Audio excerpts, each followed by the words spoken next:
Olá, queridos irmãos, queridas irmãs da PIB de Pendotiba, essa querida e amada igreja do Senhor que tanto me acolhe com carinho, com alegria. Eu sou muito grato a Deus pela vida dessa igreja, pela vida do pastor Milton, pela vida da Rebeca, que me convidou para dar essa aula para vocês sobre um dos capítulos, se não o capítulo que trata do tema mais importante da fé cristã. Muitos vão falar que é a morte de Cristo, muitos vão falar que são os milagres de Jesus, mas eu não tenho dúvidas ao asseverar que o maior evento da história da humanidade está embasado sobre a ressurreição do nosso Senhor Jesus Cristo. Então nós vamos falar sobre o capítulo 20 do Evangelho de João e um adendo que existe, que é o capítulo 21. É o que consta da revistinha que vocês têm estudado aí na igreja.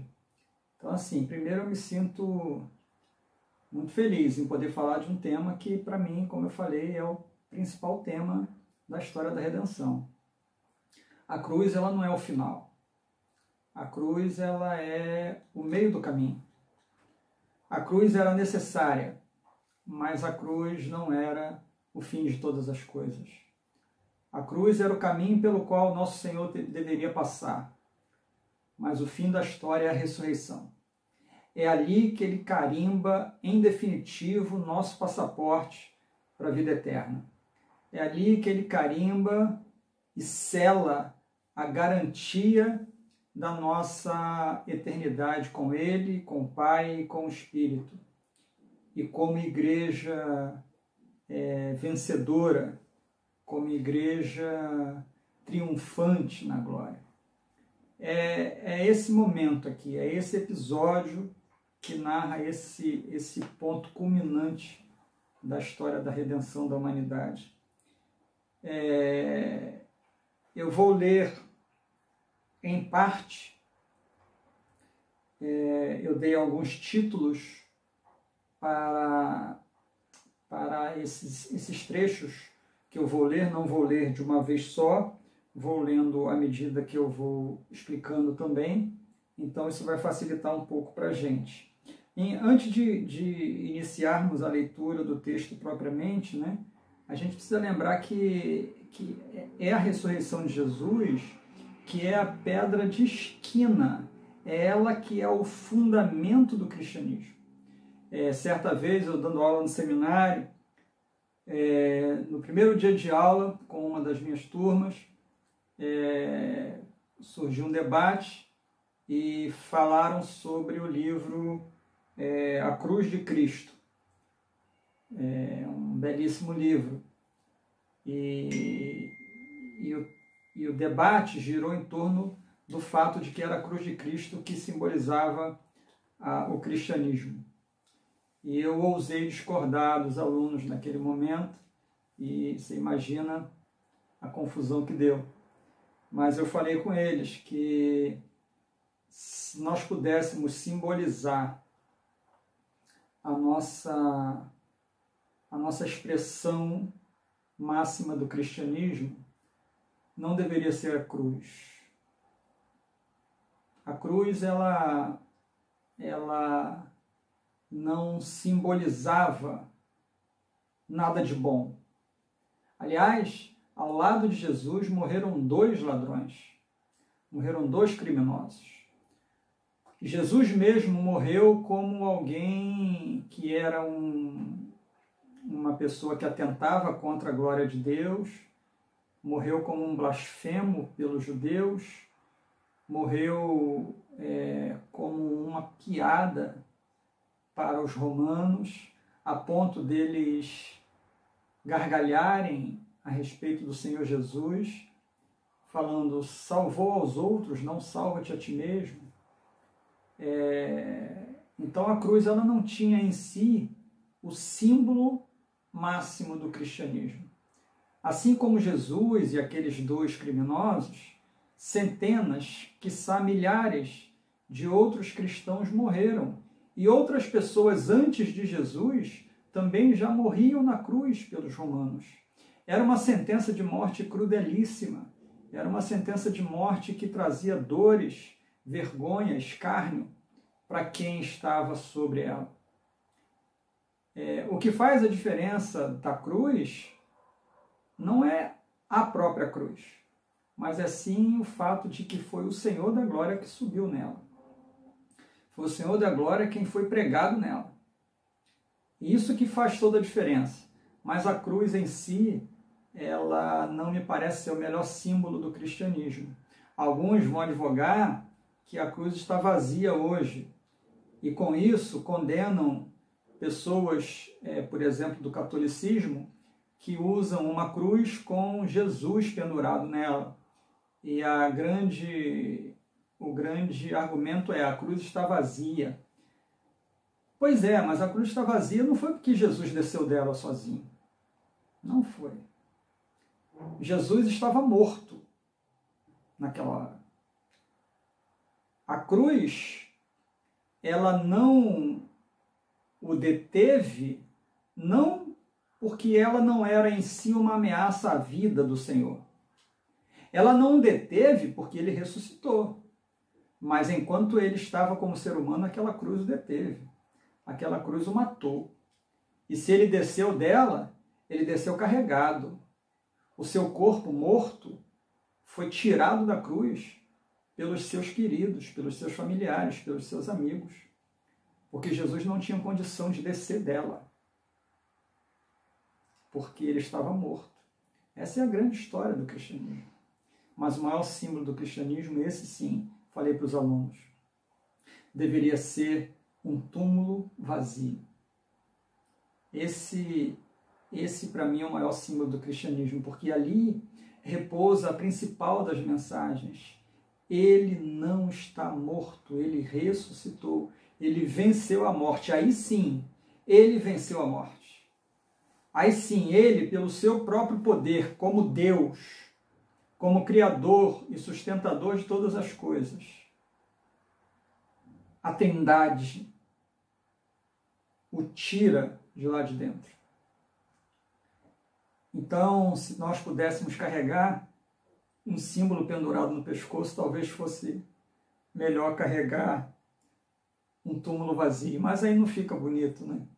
Não fica bonito, então entendo porque ainda as pessoas usam a cruz. Mas o que eu quero dizer com tudo isso é que a cruz ela é o meio do caminho. A gente não precisava de mais alguém que morresse por nós. Nós não precisávamos de alguém que passasse pela morte por nós. Muitos mártires já tinham vivido a história da humanidade. Os profetas todos já haviam morrido de forma muito cruel. E tudo isso em prol do reino de Deus, em prol da palavra de Deus, em prol do povo de Deus. Então nós não precisávamos de alguém que morresse por nós, porque muitos já tinham feito isso. Nós precisávamos de alguém que vencesse a morte por nós. Nós precisávamos de alguém que ressuscitasse por nós. Isso ninguém tinha feito. E o Senhor Jesus, curiosamente, contra todas as expectativas humanas, ele ressurge dos mortos, revive, ressuscita, aparece aos seus e vence a morte e abre a estrada que leva até a glória eterna. Um Cristo que fosse vencido pela morte, ele não poderia salvar a si mesmo e muito menos a nós. Se ele fosse vencido pela morte, ele significaria dizer que ele não conseguiu salvar a si mesmo e, como consequência, não conseguiria salvar a nós. Por isso era necessário que ele vencesse a morte. A cruz o venceu, tirou a sua vida, mas ele depois vence essa morte. Ressuscita para a glória do nome dele, para a glória da Trindade Santa.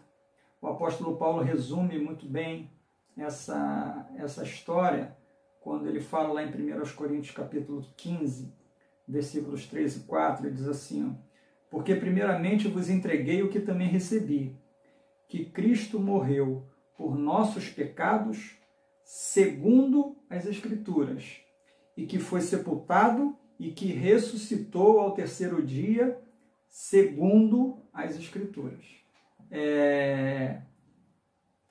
A cruz não foi um acidente. A cruz não foi um acidente de percurso. A cruz não foi um fato isolado na história que pudesse ser narrado sem sentido algum. Não. A cruz, ela estava projetada, ela estava planejada. A Bíblia fala, como Paulo falou aqui em 1 Coríntios 15, ele morreu conforme as Escrituras diziam que ele ia morrer. E ele também não ressuscitou de uma forma inesperada. Não, ele ressuscitou também segundo as Escrituras. Ou seja, o que estava escrito a respeito dele, sua morte e sua ressurreição se cumpriram naquele final de semana pascal. E a gente precisa lembrar disso com muito carinho, lembrar disso com muita atenção.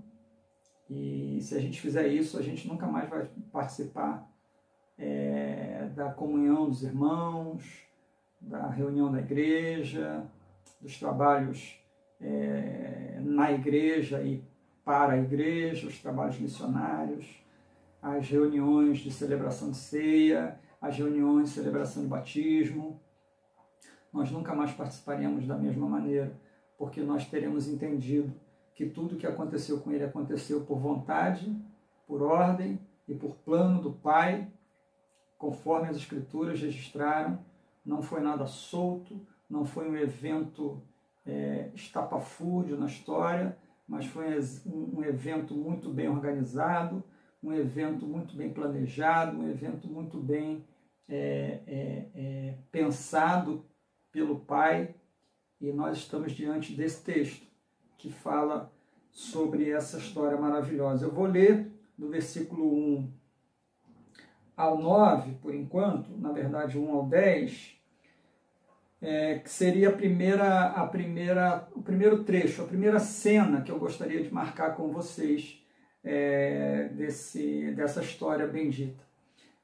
No primeiro dia da semana, versículo 1 do capítulo 20, bem cedo, estando ainda escuro, Maria Madalena chegou ao sepulcro e viu que a pedra da entrada tinha sido removida. Então correu ao encontro de Simão Pedro e do outro discípulo, aquele a quem Jesus amava, e disse: tiraram o Senhor do sepulcro e não sabemos onde o colocaram. Pedro e o outro discípulo saíram e foram para o sepulcro. Os dois corriam, mas o outro discípulo foi mais rápido que Pedro e chegou primeiro ao sepulcro. Ele se curvou e olhou para dentro. Viu as faixas de linho ali, mas não entrou.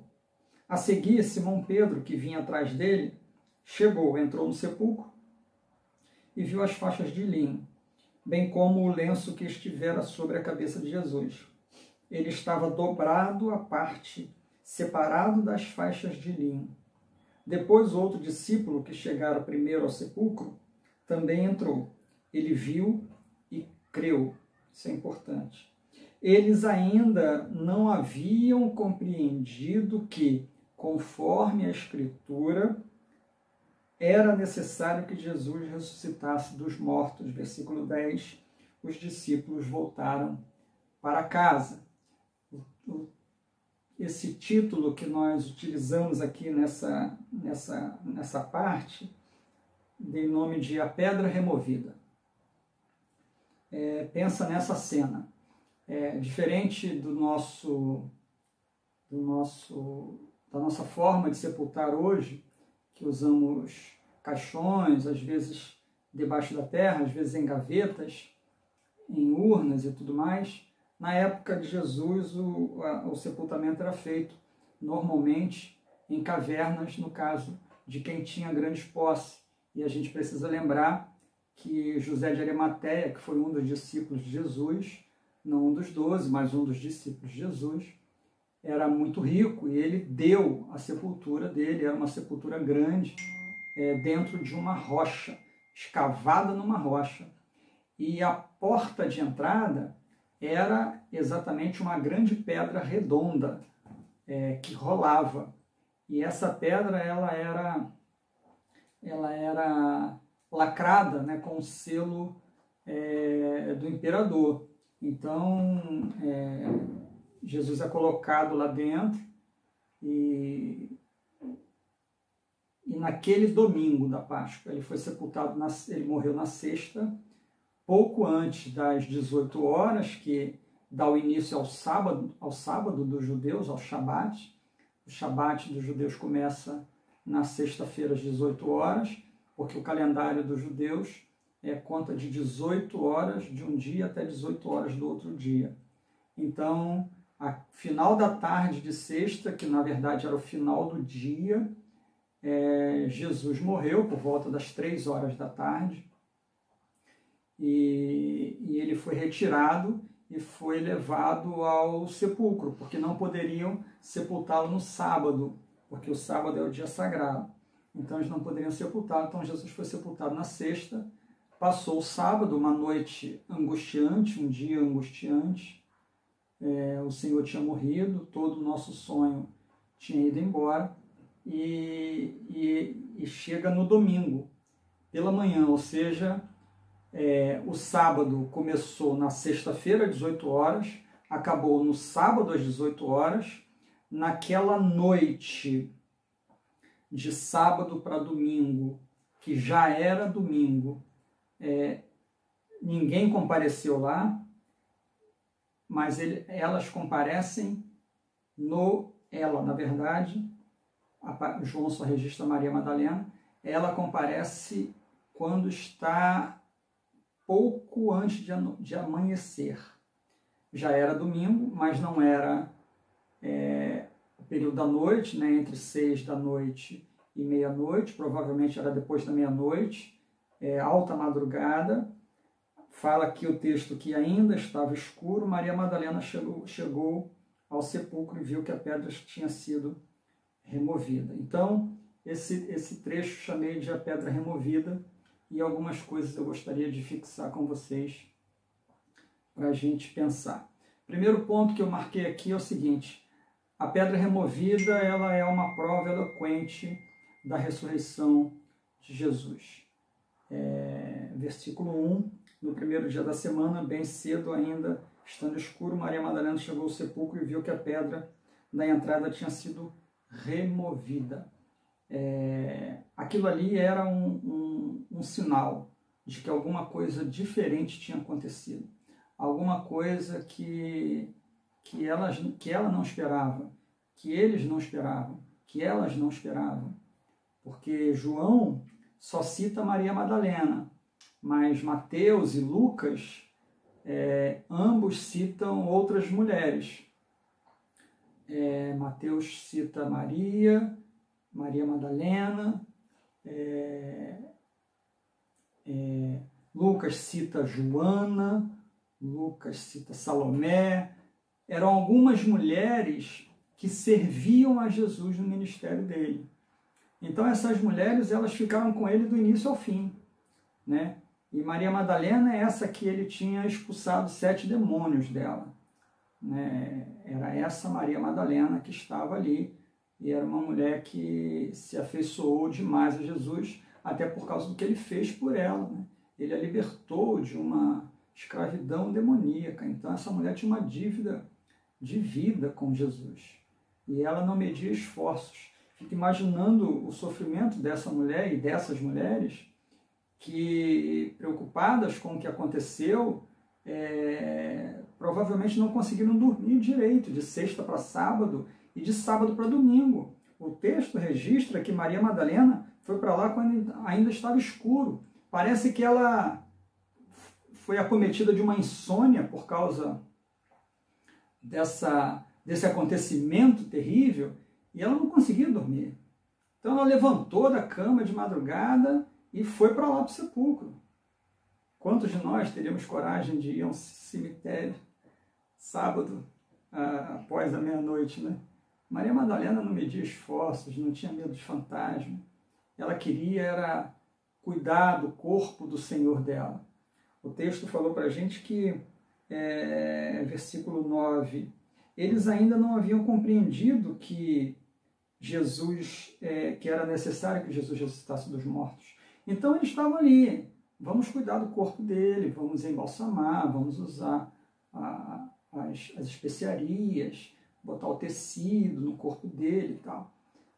E elas não tiveram tempo de fazer isso porque era pouco antes das 6 horas. Então foi um sepultamento muito rápido, porque a partir das 6 horas de sexta-feira não se pode fazer mais nada.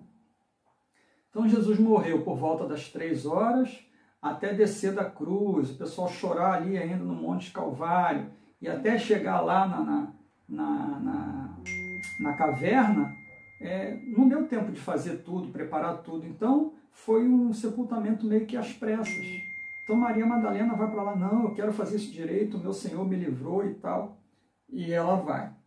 A pedra era grande e ainda havia nela o selo inviolável do governador romano. Ela tinha um selo e não podia mexer, não podia tirar o selo. O segundo fato importante que eu quero botar está no versículo 2, que fala exatamente sobre a remoção do corpo de Jesus, o que parecia ser uma crendice popular infundada. Versículo 2 diz assim: então correu ao encontro de Simão Pedro e do outro discípulo, aquele a quem Jesus amava, e disse: tiraram o Senhor do sepulcro e não sabemos onde o colocaram. Havia uma prática naquele tempo de assalto a túmulos, de assalto a sepulcros, e a ponto de o imperador baixar um decreto dizendo que quem fosse pego roubando restos mortais ou bens de pessoas que estavam nos sepulcros sofreriam pena de morte. Então, a crença deles era uma crença ainda infundada em relação a Jesus, mas era o que estava naquela época, que é o que estava corrente. Então roubaram o corpo do meu Senhor, levaram ele, né?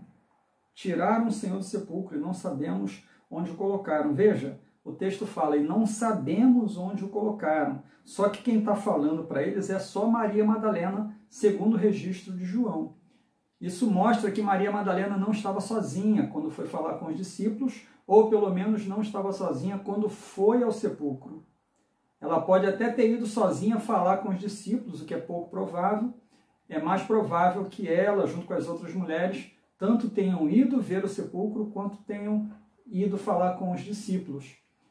Só que João, ele dá ênfase somente em Maria Madalena, mas nós vemos nos outros 2 evangelistas, Lucas e Mateus, que haviam outras mulheres ali com eles.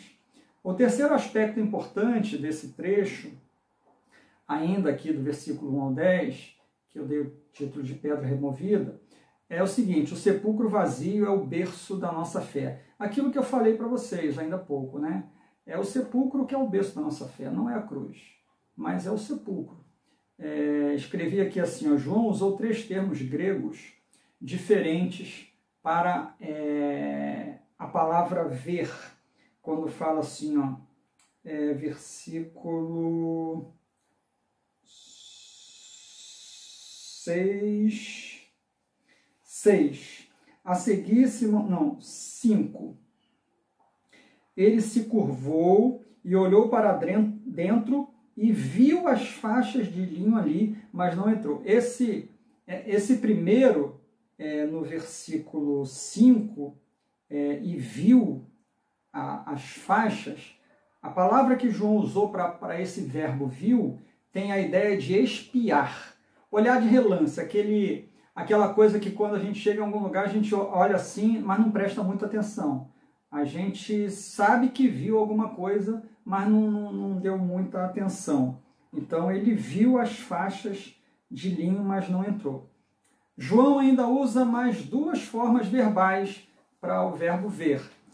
No versículo 6, a palavra que está ali, ó, a seguir, Simão Pedro, que vinha atrás dele, chegou, entrou no sepulcro e viu as faixas de linho.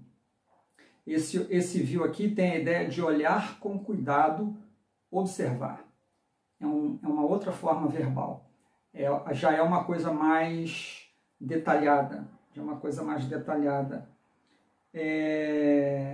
E a terceira forma verbal, já no versículo 8, depois o outro discípulo que chegara primeiro ao sepulcro, também entrou. Ele viu e creu. Então esse viu, essa terceira forma verbal que João usa, a palavra que ele usa dá a ideia, quer dizer mais ou menos o seguinte: perceber com uma compreensão intelectual. Então primeiro João viu de relance, depois Pedro observou com um pouco mais de cuidado, mas João, por fim, ele percebeu de tal maneira que ele conseguiu compreender intelectualmente o que tinha acontecido. E quando isso aconteceu, quando João viu com detalhe, prestou atenção, avaliou tudo, parou para pensar, considerou tudo, o texto fala que ele viu e creu. Ou seja, ver a ressurreição de Jesus foi o que forjou no coração de João a fé. Né? É impressionante isso, porque ele até tinha visto de relance, Pedro até chegou a prestar um pouco mais de atenção, mas quando João para e analisa todos os desdobramentos, ele viu, peraí, se levaram o corpo dele, a roupa que estava com ele era para ter ido junto com ele. Qual o sentido de ter essa roupa, como o texto fala aqui? Ele entrou no sepulcro e viu as faixas de linho, bem como o lenço que estivera sobre a sua cabeça. Ele estava dobrado à parte, separado das faixas de linho. Que organização é essa? Né? É como, de fato, se Jesus tivesse levantado dos mortos, aí tirou aquela roupa, aquela mortalha, aquele sudário que mostrava que ele estava morto. É como se ele se despisse da roupa da morte. E agora ele fala, eu não preciso mais dessa mortalha, eu não preciso mais dessa roupa da morte. Ela teve uma importância até um determinado momento. Vou guardá-la com cuidado, mas ela não me serve mais. Era essa a mensagem. E quando João conseguiu pensar em tudo isso, o texto fala para a gente que ele creu. Né? Então é impressionante, até esse ato aparentemente que muitos assim não querem ou não conseguem observar, né? É um fato que pode passar desapercebido, mas até nisso, até nesse detalhe, Jesus estava preocupado com a fé dos seus discípulos. É como se ele tivesse falado, eu usei essa roupa até eu morrer, depois que eu morri eu não preciso mais dela, eu ressuscitei, agora eu tenho novas vestes. E João, ao pensar sobre tudo isso, ao compreender tudo isso de forma intelectual, ele creu. Então, esse terceiro ponto é o sepulcro vazio, é o berço da nossa fé. Eu quero passar agora com vocês para uma segunda parte desse trecho, que começa no versículo 11, vai até o versículo 18, que eu dei o título de O Túmulo Vazio. Então, o primeiro foi a pedra removida, o segundo agora o túmulo vazio.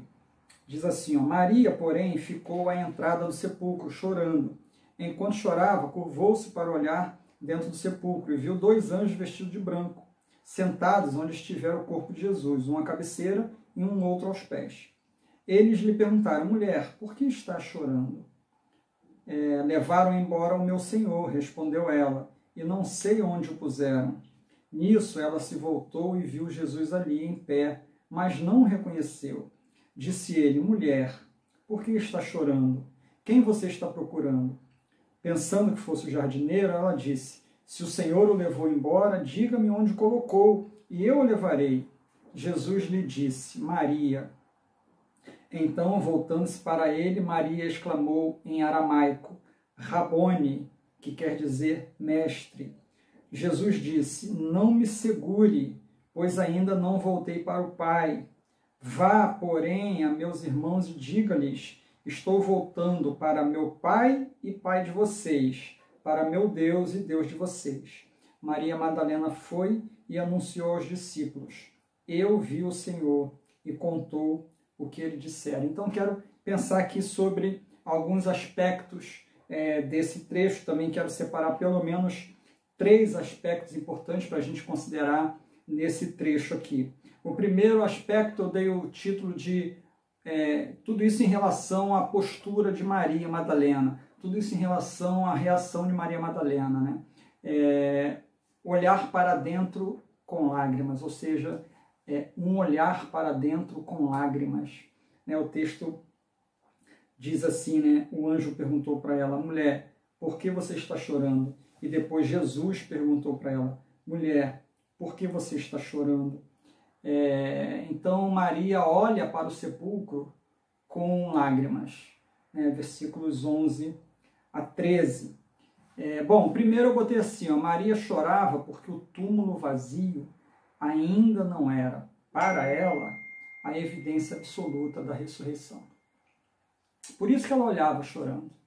Para ela, o sepulcro vazio não era a prova cabal da ressurreição de Jesus. Até porque nós lemos no versículo 9, dizendo assim, ó, eles ainda não haviam compreendido que, conforme a Escritura, era necessário que Jesus ressuscitasse dos mortos.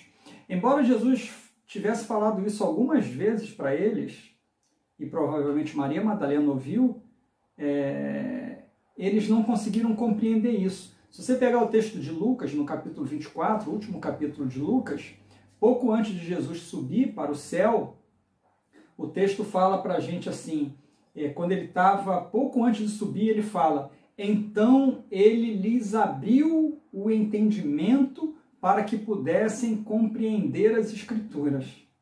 Né? Muita coisa do que Jesus falava, eles não compreendiam. Jesus poderia falar claramente, como falou em muitos episódios: é necessário que o Filho do Homem morra, mas ao terceiro dia ressuscite. Né? Quantas vezes Jesus falou: eu vou para o Pai, mas vou voltar e vou buscar vocês. Jesus falou: vocês não me verão por um tempo, mas logo depois me verão.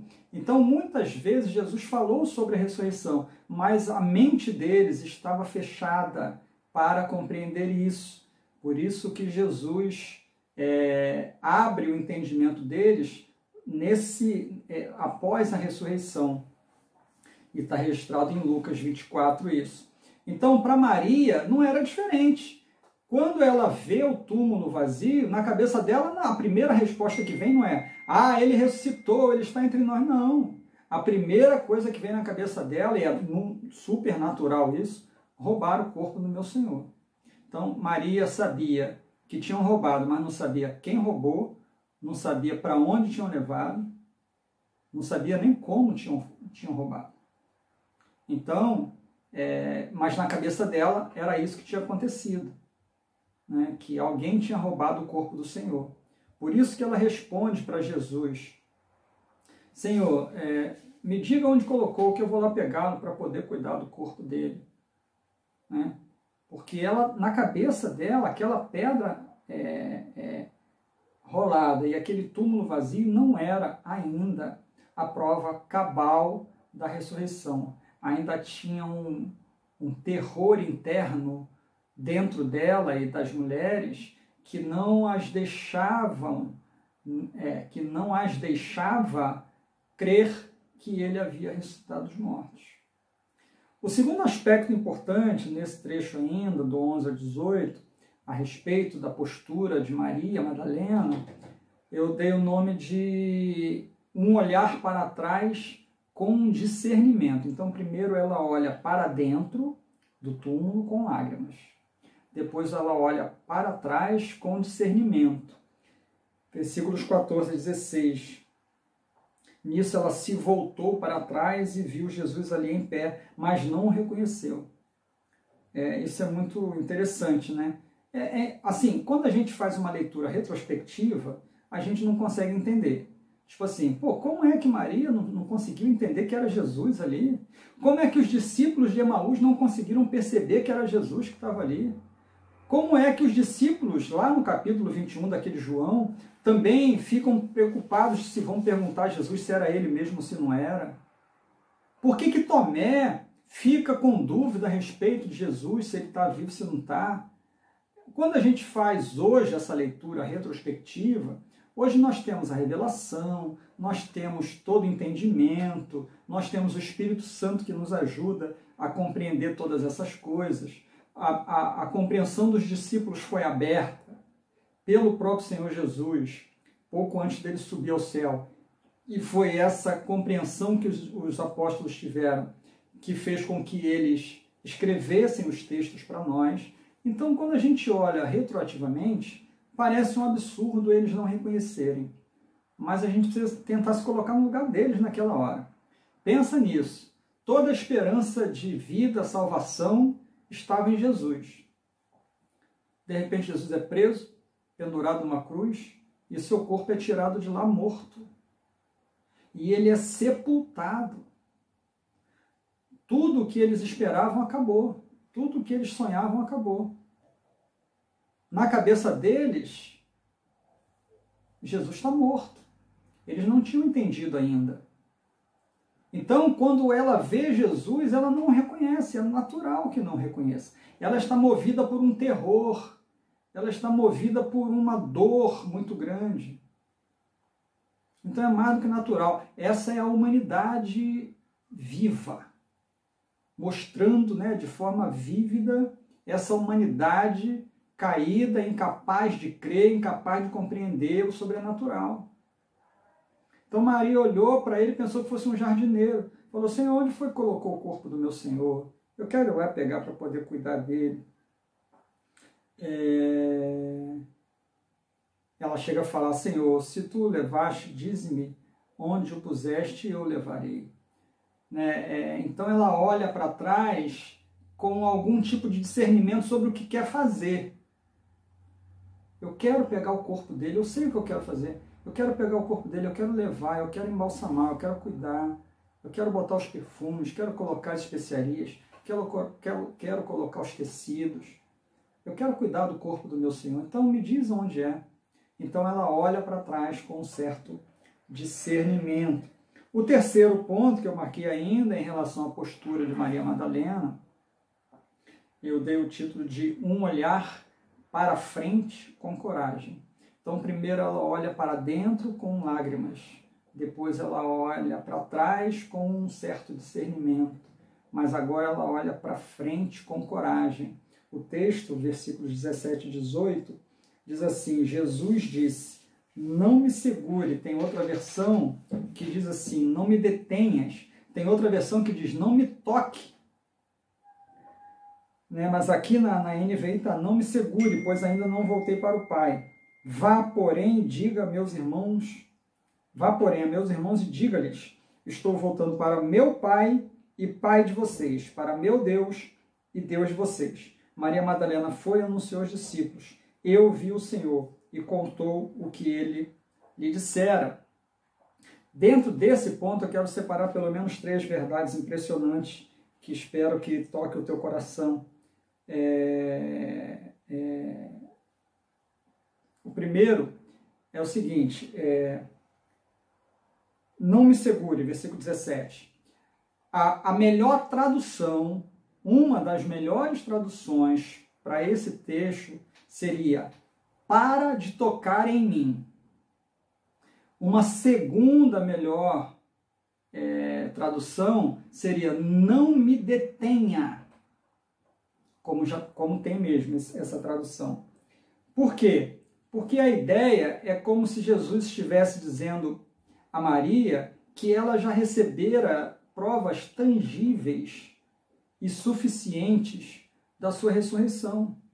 Mas é como se Maria estivesse tocando nele. Pensa em alguém assim que você não vê há muito tempo, ou alguém que você vê que estava internada há anos no hospital. Estou chutando aqui. E de repente você vê essa pessoa na sua frente. Você vai abraçar essa pessoa, você vai agarrar essa pessoa, você vai ficar tocando nela, apertar a bochecha dela. É você mesmo? Deixa eu beliscar aqui para ver se é você mesmo. Parece que Maria estava afoita. Depois que ela descobriu que era Jesus, quando ele falou Maria, e ela percebeu que era ele, por que ela percebeu, Quantas vezes Jesus deve ter usado o nome dela dessa maneira, Pensa na hora que ele expulsou os 7 demônios dela. Né? Provavelmente ele falou para ela, Maria, vem para a vida agora. Maria, você está livre. Maria, você pode ser feliz. Quantas vezes Jesus falou o nome dela, Maria? Naquela hora que Jesus fala Maria, ela reconhece. Isso cumpre, inclusive, o texto daqui do próprio Evangelho de João, capítulo 10, quando Jesus está falando sobre o bom pastor, né? E ele fala que ele é o bom pastor e as suas ovelhas conhecem a sua voz e ele as chama pelo nome, né? Então, quando ele chama Maria, ela, como ovelha do Senhor, ela reconheceu a voz do seu Senhor. E nisso que ela reconheceu, parece que ela ficou afoita, parece que ela levou um choque de 220 e começou a apertar Jesus, como se Jesus não pudesse mais sair dali. Não vou te perder mais, eu não vou mais deixar ninguém te pegar, eu não vou mais deixar ninguém te matar, eu não vou mais deixar ninguém te fazer mal, eu vou cuidar do Senhor agora. Parece que é essa cena. Mas aí é como se Jesus falasse para ela assim, para de me tocar, Maria, eu estou aqui, eu já te dei prova suficiente que sou eu. Acalma o espírito, acalme-se. E mais, não me detenha, não me segure aqui, eu ainda tenho coisas a fazer. Maria, pode ficar tranquila, Maria. Eu ressuscitei dos mortos. Não precisa você ficar preocupada comigo. Esse é um ponto importante desse trecho. Segunda, fala sobre uma ordem dada, né? Ele dá uma ordem para ela. Vá, porém, a meus irmãos, e diga-lhes, estou voltando para meu Pai e Pai de vocês, para meu Deus e Deus de vocês. Aqui no versículo 17. Se você pegar o capítulo 13 desse mesmo Evangelho de João, versículo 17, você vai ver que Jesus chama os discípulos de escravos. No capítulo 15, no texto da videira, no versículo 15, Jesus chama eles de amigos. E aqui, no capítulo 20, versículo 17, Jesus os chama de irmãos. Veja a evolução. Escravos, amigos, irmãos. Né? Então, Jesus fala, vá, porém, a meus irmãos, e diga-lhes, estou voltando para o meu Pai e Pai de vocês. Porque até aquele momento, Jesus falava assim, eu vou para o meu Pai. O meu Pai manda eu falar, eu falo. Eu falo as palavras do meu Pai. Eu faço a vontade do meu Pai. Era todo o tempo, meu Pai, meu Pai, meu Pai, meu Pai. Agora Jesus está falando, eu vou para o meu Pai e Pai de vocês. Eu vou para o meu Deus e Deus de vocês. Houve claramente, nitidamente, uma evolução da forma de tratar de Jesus a respeito dos seus discípulos. O terceiro e último ponto desse ponto é sobre a obediência prestada, né? O texto diz no versículo 18, Maria Madalena foi e anunciou aos discípulos. Eu vi o Senhor e contou tudo o que ele dissera. É impossível ter a convicção da ressurreição de Jesus e não proclamá-la. Maria teve todas as provas contundentes, cabais. Não restava mais dúvida. Jesus lhe dá uma ordem e ela imediatamente cumpre. Isso é verdade para nós também. Quando nós o conhecemos como o ressuscitado, como nós o reconhecemos como aquele que ressurgiu dos mortos, como fala em Apocalipse, eu estive morto, mas hoje vivo para sempre, né? Quando a gente tem essa convicção, a gente pode apregoar isso, a gente pode pregar isso aos quatro ventos, porque o nosso coração é cheio dessa convicção. E Maria foi cheia de convicção pela palavra de Jesus. Deu uma ordem para ela e ela imediatamente cumpriu. Essa deve ser a postura da igreja de Jesus quando o reconhece como ressuscitado. Porque assim como ele é ressuscitado, nós também somos ressuscitados, como Paulo fala em Romanos capítulo 6, assim como ele ressuscitou, nós também ressuscitamos. Como Paulo fala em 1 Coríntios capítulo 15, quando fala da ressurreição de Jesus e da nossa ressurreição, Paulo chega a dizer que se Cristo não ressuscitou, então nós também não ressuscitaremos. E se nós não ressuscitarmos, nós somos as criaturas mais desprezíveis dessa terra. A nossa fé é vã. Então, Paulo escrevendo aos Colossenses, no capítulo 3, versículo 1, ele fala assim: agora que vocês são ressuscitados, pensem nas coisas que são do alto. Então, veja, o que Maria está fazendo é o retrato que a igreja deve fazer. Maria viu o ressuscitado e proclamou a sua ressurreição. Nós vimos o ressuscitado, temos convicção da ressurreição do ressuscitado e nós, mais do que isso, ressuscitamos com ele. Então, nós agora somos filhos do mesmo Pai e servos do mesmo Deus. Vou para o meu Pai e Pai de vocês. Vou para o meu Deus e Deus de vocês. Próximo ponto vai ser do... Não, aí não volta, pode voltar. Do versículo 19 ao 23. Eu chamei esse trecho de As Portas Trancadas. Ao cair da tarde daquele primeiro dia da semana, estando os discípulos reunidos a portas trancadas, por medo dos judeus, então veja bem, aqui já fica claro para a gente, por medo dos judeus, Jesus entrou, pôs-se no meio deles e disse: paz seja com vocês. Tendo dito isso, mostrou-lhes as mãos e o lado. Os discípulos alegraram-se quando viram o Senhor. Novamente Jesus disse: paz seja com vocês. Assim como o Pai me enviou, eu os envio. E com isso, soprou sobre eles e disse: recebam o Espírito Santo. Se perdoarem os pecados de alguém, estarão perdoados. E se não os perdoarem, não estarão perdoados. Eu quero estabelecer pelo menos 5 razões pelas quais as portas estavam trancadas, como nós vimos no versículo 19, que eles estavam reunidos a portas trancadas. Bom, o primeiro está claro no texto aqui. Estavam trancadas por medo dos judeus. Então, portas trancadas pelo medo.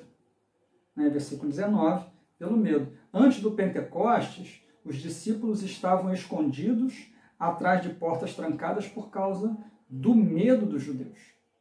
Depois do Pentecostes, eles viveram de portas abertas e sem medo dos judeus.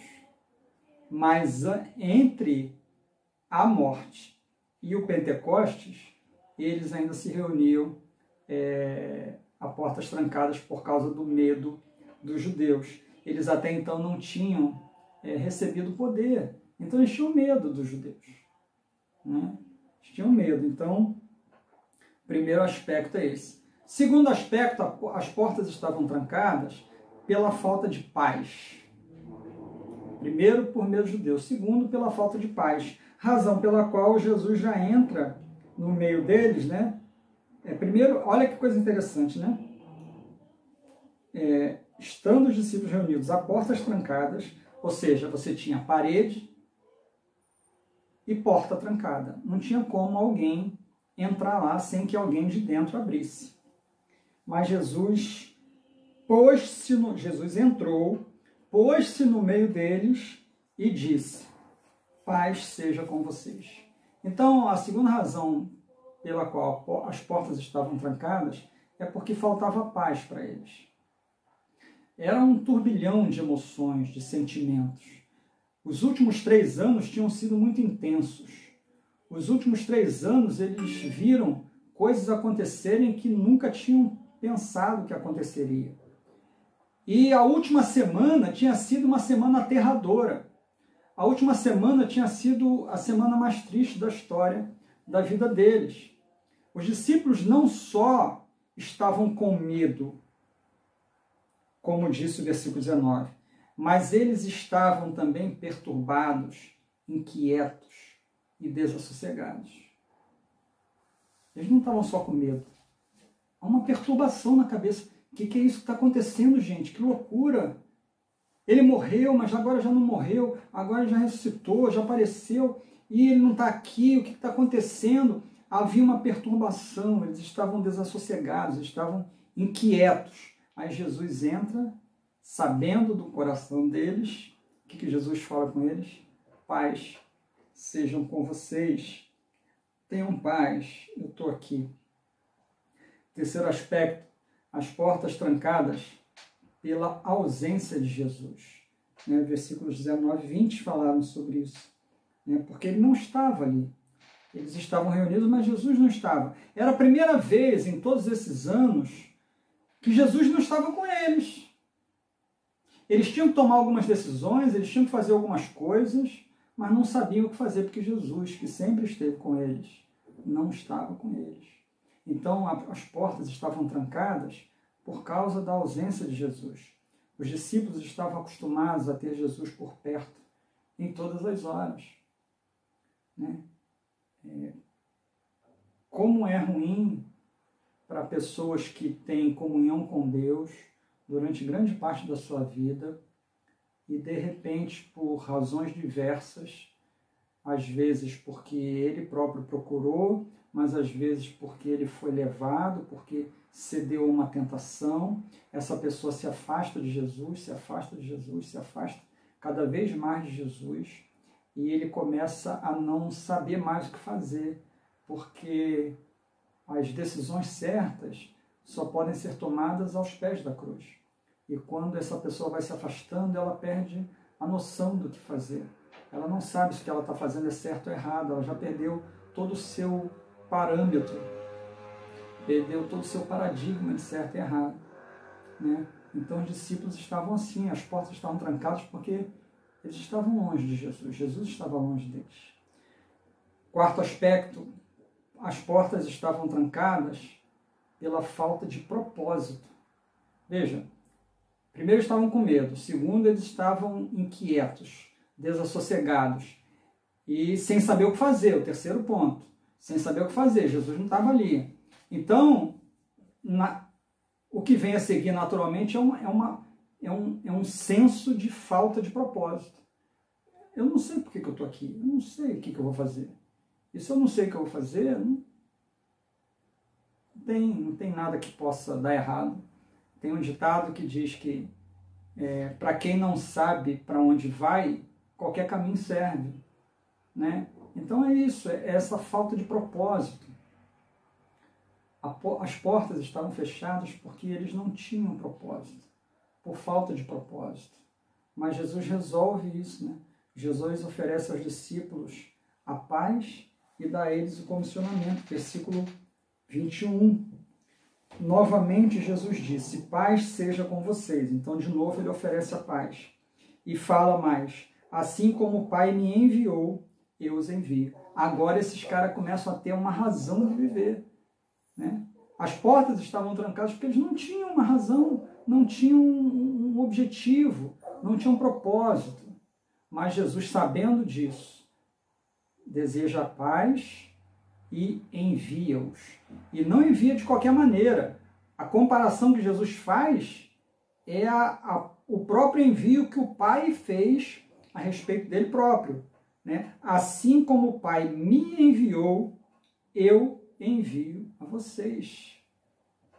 É uma qualidade de envio sobrenatural. Sobrenatural. Isso enche o coração dos discípulos de razão de viver. E o quinto e último aspecto de por que as portas estavam trancadas é por causa da falta de poder. Por medo dos judeus, por inquietação, por falta de paz, pela ausência de Jesus, pela falta de propósito e também porque eles não tinham condições de fazer nada.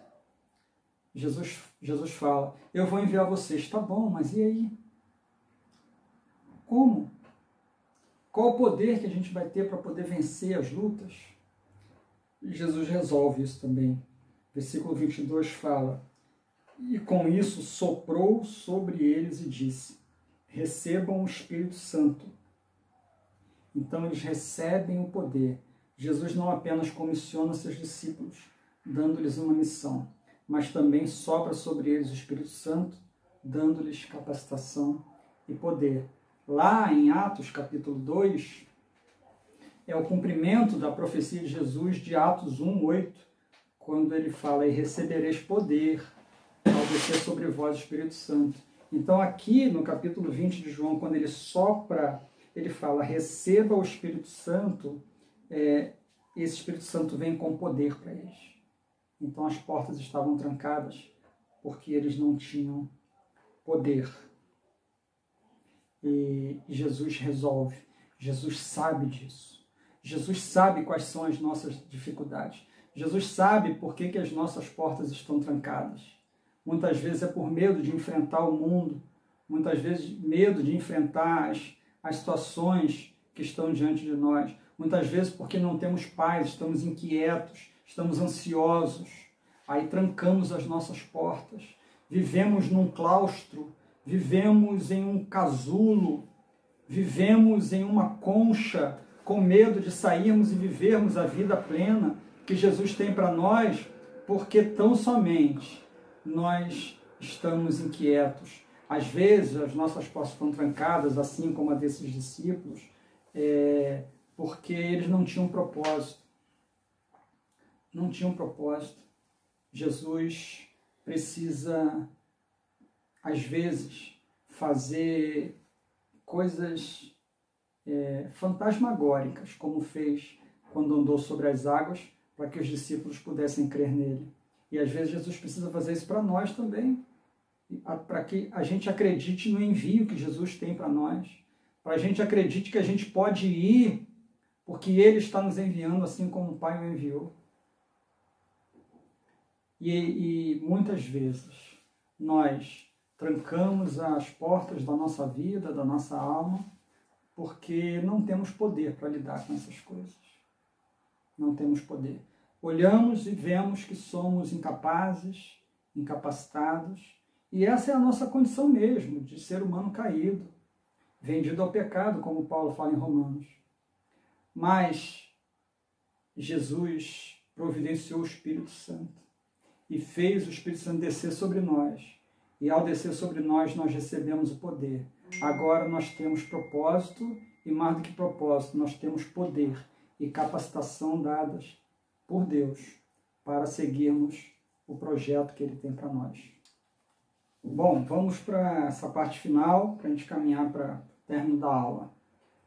É um conteúdo muito extenso, muito importante, então peço compreensão de vocês por causa do tempo. Vai passar um pouco mais de 1 hora. Mas vou tentar ser mais produtivo agora e com menos tempo. Vamos passar para o finalzinho, versículos 24 a 29, que eu chamei de Jesus e Tomé. Diz assim, Tomé, chamado Dídimo, um dos 12, não estava com os discípulos quando Jesus apareceu. Os outros discípulos lhe disseram, vimos o Senhor, mas ele lhes disse, se eu não vir as marcas dos pregos nas suas mãos, não colocar o meu dedo onde estavam os pregos e não puser a minha mão no seu lado, não crerei. 1 semana mais tarde, os seus discípulos estavam outra vez ali e Tomé com eles. Apesar de estarem trancadas as portas de novo, Jesus entrou, pôs-se no meio deles e disse, paz seja com vocês. E Jesus disse a Tomé, coloque o seu dedo aqui, veja as minhas mãos, estenda a mão e coloque no meu lado. Pare de duvidar e creia. Disse-lhe Tomé, Senhor meu e Deus meu. Então Jesus lhe disse, porque me viu, você creu? Felizes os que não viram e creram. Mais uma vez, eu acho que a gente comete um equívoco quando a gente faz uma leitura retrospectiva em atribuir a Tomé uma condição de incrédulo, sabe?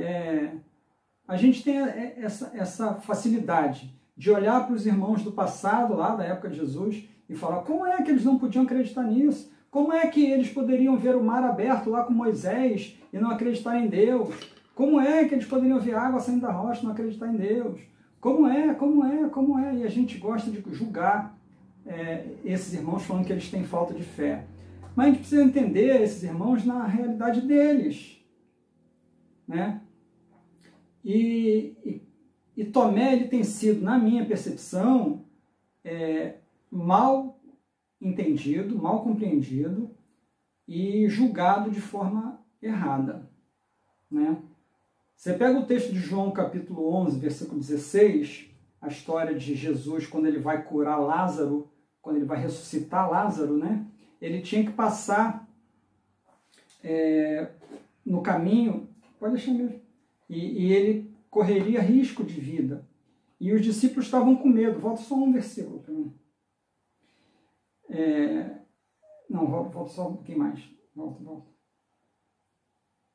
Aí.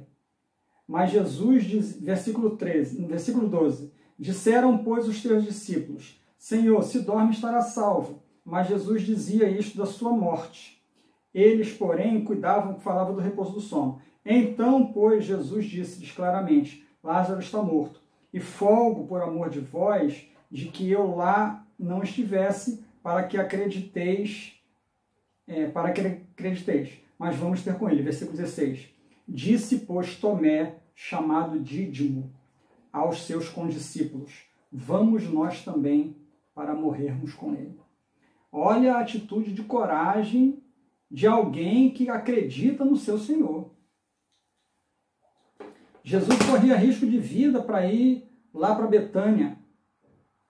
Estava tendo uma perseguição, estava tendo um burburinho. Jesus já tinha fugido algumas vezes de morrer. E os discípulos estavam com medo. Ah, Senhor, se ele está dormindo, então está bem. Mas aí, Tomé, esse que a gente fala que é o duvidoso ou o duvidador, o que gosta de duvidar, né? Tomé o incrédulo, assim que a gente taxa ele, é assim que a gente sepulta a pessoa de Tomé, né? A reputação de Tomé. Mas é esse Tomé que fala, vamos nós também para morrermos com ele. É uma atitude de que tem que ter muita fé, de quem tem muita fé. Então eu só queria começar por aqui para vocês verem que muitas vezes a gente comete injustiças. Eu quero ler só alguns trechos que eu escrevi aqui para vocês terem uma percepção do que eu penso sobre esses versículos. Ainda que tenhamos as impressões mais profundas e comoventes de Jesus, de seu amor, de sua fé, etc., tanto pior é quando tudo isso é engolido pelas potestades brutais desse mundo e pela morte. Nesse caso, são justamente Jesus e seu fim que nos levam a um completo desespero. Ou seja, é muito bom quando a gente pensa sempre de forma positiva a respeito de Jesus, é verdade. Mas, como eu falei, estamos fazendo uma leitura retroativa. Vamos pensar com a cabeça de Tomé, lá naquele momento. Tomé viu tudo acontecer naquela semana. Toda a esperança de vida, fé, amor, reino de Deus estava em Jesus. Quando Jesus morre junto com Jesus todas essas coisas. Então o que Tomé não queria? Tomé não queria ser iludido. Tomé queria crer. Na Bíblia, quando a gente vai falar sobre incredulidade, incredulidade não é o ato de não crer, mas é o ato de não querer crer. Isso sim é incredulidade. Tomé, ele queria crer, mas ele não conseguia crer. Ele tinha medo. Todas as suas esperanças, justamente por causa de Jesus e por causa da morte de Jesus, elas tinham se esvaído. Tomé estava em total desespero. Então ele tinha medo de depositar a sua fé em uma ilusão. Mas ele queria crer. Então ele estabelece um parâmetro. Ele fala, eu só vou crer se eu vir as marcas, se eu conseguir tocar no buraco dos pregos e se eu conseguir passar a mão do lado do corpo onde a lança o cortou. Se eu conseguir fazer tudo isso, eu vou crer. Né? Então, esse é o Tomé. Então, a gente dizer que esse cara é incrédulo é uma injustiça que não tem tamanho. Esse cara estava disposto a morrer por Jesus, mas a gente o taxa como incrédulo, quando na verdade ele queria crer.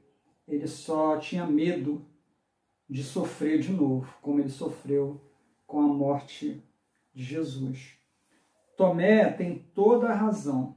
Unicamente a realidade de um acontecimento palpável atesta a realidade da vitória de Deus sobre o pecado. Ou seja, é somente uma realidade de algo palpável que pode atestar essa realidade da vitória de Deus sobre o pecado. Morte, o diabo, sobre tudo isso. E de todos os horrores desse mundo em que vivemos. Só algo palpável, algo tangível. Então Tomé não estava errado, Tomé tinha razão. Eu e você também temos uma fé baseada nas escrituras sagradas que nos atestam. Sem essas escrituras nós também não teríamos condições de crer.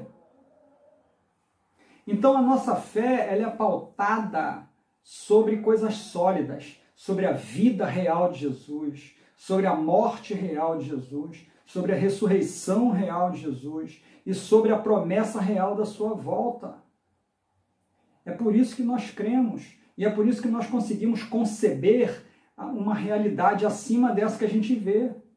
Mas para que a gente consiga conceber essa realidade acima dessa que a gente vê, a gente precisa ter essas realidades palpáveis. E Tomé só queria isso, nada mais. Nada diferente do que eu e você queremos. Mas Tomé também não é rejeitado por seus amigos. E isso é uma coisa impressionante. E nem pelo próprio Senhor Jesus. Ele duvida por aflição e por ardente anseio de ter certeza. Ele não duvida porque ele é um incrédulo inveterado. Ele só quer ter certeza. Ele só quer ter as provas necessárias. Por isso, não ouvimos as palavras de indignação dos outros. Ou seja, todo mundo tinha a mesma coisa que Tomé. Todo mundo queria ver Jesus. Quando Maria chegou falando para os discípulos, Pedro e João saíram correndo. Para quê? Para ver o sepulcro vazio. Saíram correndo para lá. Porque precisava ver. Senão eles poderiam falar, que bom que Jesus ressuscitou, agora ele está conosco. Não, eles queriam ver também. Então, Tomé, veja que Tomé não foi mal compreendido pelos seus condiscípulos. Ele é mal compreendido por nós, o que é um crime que a gente comete. Tanto é que eles nem se separaram de Tomé. Se Tomé fosse uma ovelha negra, porque não acreditava, eles deveriam se separar de Tomé. Mas o texto fala para a gente, versículo 26, passados 8 dias, estavam outra vez ali reunidos os seus discípulos e Tomé estava com eles. Então eles não abandonaram Tomé por causa da incredulidade de Tomé. Porque não era uma incredulidade ativa, era uma incredulidade passiva. Ele tinha medo de que tudo que ele esperava não se concretizasse de novo. Mas ele queria crer. Senhor, ajuda-me na minha falta de fé. A experiência de Tomé mostra-nos com garantia que Jesus ouve tudo o que falamos e conforme o seu plano ele vem em nosso favor. Versículo 27 é muito legal. Jesus fala exatamente as mesmas palavras que Tomé, né? E Jesus disse a Tomé, coloque o seu dedo aqui, veja as minhas mãos, estenda a sua mão e coloque no meu lado. Jesus não estava fisicamente na hora que Tomé falou para os discípulos. Mas Jesus sabia de cada palavra que Tomé tinha falado. E assim é com a gente também. Eu e você falamos muitas coisas ao vento. Nem sempre nos damos conta de que Jesus está ouvindo tudo que a gente está falando. Às vezes ele responde orações nossas que sequer nós falamos palavras. Mas ele responde exatamente como a gente esperava. Porque ele sabe o que passa no nosso coração e ele ouve as nossas palavras. Aliás, o Salmo 139 diz que ainda a palavra não me chegou à boca e eis que tu a conheces. Por último ainda, respondeu-lhe Tomé, Senhor meu e Deus meu. Tomé não estende a mão e nem põe o dedo nas marcas dos pregos. Ele já não precisava mais disso. Ele falou que ele precisava disso antes. Mas quando Jesus aparece para ele, fala com ele, dá todas as possibilidades dele cumprir o que ele tinha pensado, ele fala, não, isso já é suficiente para mim. Eu não preciso mais tocar na sua mão, não preciso mais tocar no seu lado. E Tomé se ajoelha diante de Jesus e fala, Senhor meu e Deus meu. E aqui tem uma coisa muito interessante, uma cristologia fantástica, porque Tomé chama Jesus de Kyrios, né, Senhor, que chama ele de Theos, Deus, Senhor meu e Deus meu, né? Embora Tomé fosse um judeu, e o judeu era muito respeitoso com a questão de um só Deus, né? Eles não consideravam a possibilidade de outros deuses, então essa questão bem monoteísta, e Tomé, como um bom judeu, ele era monoteísta, mas para além disso, Tomé reconhece na pessoa de Jesus que ele é Senhor e que ele é Deus. É uma cristologia perfeita. Caminhando para o final, versículos 30 e 31, Jesus realizou na presença dos seus discípulos muitos outros sinais milagrosos que não estão registrados nesse livro, mas estes foram escritos para que vocês creiam que Jesus é o Cristo, Filho de Deus, e crendo, tenham vida em seu nome. Aqui, nesses versículos, João estabelece o seu motivo de escrever o seu evangelho. A razão dele escrever o seu evangelho está no versículo 31. Mas estes foram escritos para que vocês creiam. Então, veja, por isso que o evangelho de João é chamado de o evangelho da fé, né? Porque ele apresenta 7 sinais e ele apresenta 7 eu sou de Jesus, para provar que Jesus era quem ele dizia que era, e provando que ele era quem ele dizia que era, ele traria fé ao coração das pessoas. Então, o objetivo, o propósito do registro do Evangelho de João é gerar fé no coração das pessoas. João julgou que, narrando esses 7 milagres, esses 7 sinais, já seriam suficientes para provar que Jesus era quem dizia que era. Ele não precisava de mais, embora ele tenha falado. Jesus realizou na presença dos seus discípulos muitos outros sinais milagrosos, que não estão registrados nesse livro. No capítulo 21, ele chega a dizer, ele chega a usar uma hipérbole, um exagero, quando ele fala, se eu fosse registrar todos os sinais que Jesus fez, nem todos os livros do mundo caberiam esses sinais. Aquilo ali é um exagero, é óbvio, né? Quando a gente pensa nas bibliotecas gigantes que nós temos hoje, a Biblioteca Nacional e tantas outras bibliotecas gigantescas aí ao redor do mundo, quando a gente pensa nisso, aquelas estantes gigantescas de livros, não é disso que João está falando. A gente precisa considerar o contexto de João. Uma igreja pobre, pequena, na cidade da Galileia, né, na região da Galileia, poucos rolos escritos. Então, a ideia de João é o seguinte, olha, ele fez muitos sinais. O que ele quer dizer? Ele fez muitos sinais. Então, mas João fala assim, eu poderia escrever mais, mas ele fala assim, mas estes foram escritos para que vocês creiam que Jesus é o Cristo, o Filho de Deus. Então, essa é a razão para que crêssemos que Jesus é o Filho de Deus. E como consequência de crer, e crendo nele, tenham vida em seu nome. Esse é o motivo pelo qual João escreveu a carta, para que a gente possa ter vida no nome de Jesus, porque cremos, a partir dos sinais que João apresenta, que ele é o Cristo, o Filho de Deus. Poderíamos falar ainda mais sobre o capítulo 21, estava até no meu escopo, mas isso vai dar muito tempo, eu não vou conseguir alcançar isso, mas vocês têm a revistinha lá que tem um bom resumo do capítulo 21. Que Deus abençoe, espero que tenha sido um tempo proveitoso para vocês. Um grande abraço para essa igreja querida, pastor Milton, Rebeca, Jonathan, Jô, e por extensão a todos os irmãos dessa igreja querida. Espero revê-los em breve. Fiquem na paz de Jesus.